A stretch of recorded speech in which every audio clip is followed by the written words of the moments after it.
Hello Swamiji. എന്താ മോളെ, സുഖമില്ലേ? ശബ്ദമല്ലാതിരിക്കുന്നല്ലോ.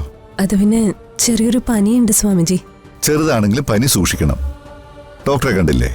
അത്രയ്ക്കൊന്നുമില്ല, tablet കഴിച്ചു. പിന്നെ എൻ്റെ ഒരു ഫ്രണ്ട് വന്നു, ചുക്കാപ്പിയൊക്കെ ഇട്ട് തന്നു.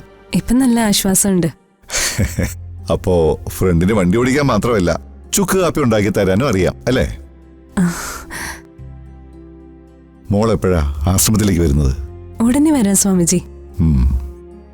നിന്റെ ശത്രുവിനെ ഇനിയും ഞാനിവിടെ ആവാഹിച്ചു വരുത്തുന്നുണ്ട്. അത് കാണാൻ നീയും കൂടെ ഇവിടെ ഉള്ളതാ നല്ലത്. പനിയൊന്ന് മാറിയിട്ട് ഞാൻ വരാം സ്വാമിജി. ആരോഗ്യമാണ് പ്രധാനം, അതെപ്പോഴും സൂക്ഷിക്കണം. വെക്കട്ടെ മോളെ? ശരി.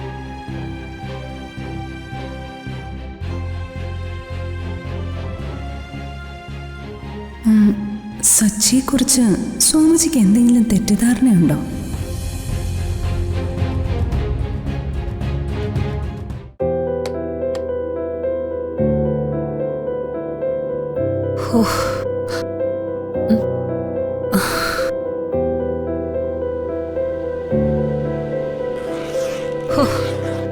ഇപ്പഴാ കൈക്കൊരു സ്വാതന്ത്ര്യം കിട്ടിയത്.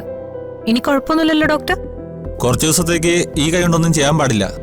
എന്തെങ്കിലും ഭാരം ഉയർത്താനോ ഡ്രൈവ് ചെയ്യാനോ കൈ എവിടെയെങ്കിലും തട്ടാനോ മുട്ടാനോ പോലും പാടില്ല. അങ്ങനെ എന്തെങ്കിലും സംഭവിച്ചാൽ അതും പ്രശ്നമാവും. ഇല്ല ഡോക്ടർ, ഞാനതൊക്കെ ശ്രദ്ധിച്ചോളാം. അല്ല, ഇനി ഹോസ്പിറ്റലിൽ പോണോ?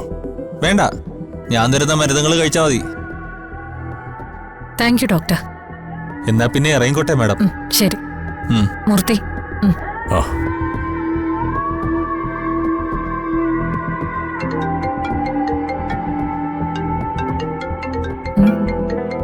ഗോകുലിന്റെ അമ്മയാണല്ലോ, ഇത്ര പെട്ടെന്ന് അവരോട് എത്തിയോ? ഹലോ അമ്മേ. ആ മോളെ, ഞങ്ങളിവിടെ എത്തി. മോളെവിടെയാ? ഞാൻ വീട്ടിൽ തന്നെയാ. അമ്മ എന്തിനാ വിളിച്ചേ? എന്തെങ്കിലും അത്യാവശ്യം ഉണ്ടായിരുന്നോ? എന്റെ പൊന്നു മോളെ, വന്ന ഉടനെ തന്നെ ഞങ്ങൾ ഇവിടുത്തെ പ്രതിഷ്ഠയ്ക്ക് മുന്നിൽ പ്രാർത്ഥിച്ചു. അമ്മ ആർക്കു വേണ്ടിയാ പ്രാർത്ഥിച്ചത്? അമ്മയ്ക്ക് വേണ്ടിയോ അതോ സമൃദ്ധിക്ക് വേണ്ടിയോ? എനിക്ക് എന്റെ മോന്റെ കാര്യ പ്രധാനം, അതിനപ്പുറത്തേക്ക് വേറൊന്നുമില്ല.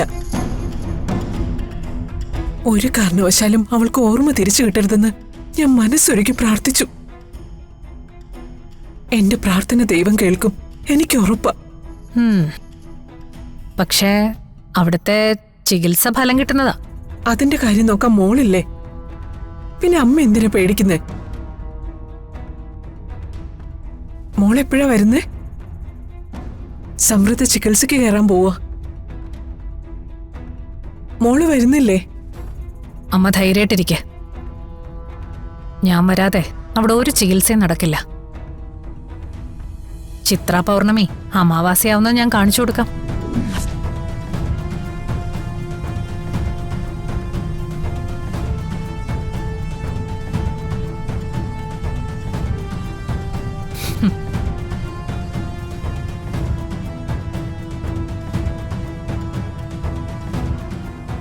എന്താ കൈയുടെ ബലം പരിശോധിക്കുകയാണോ?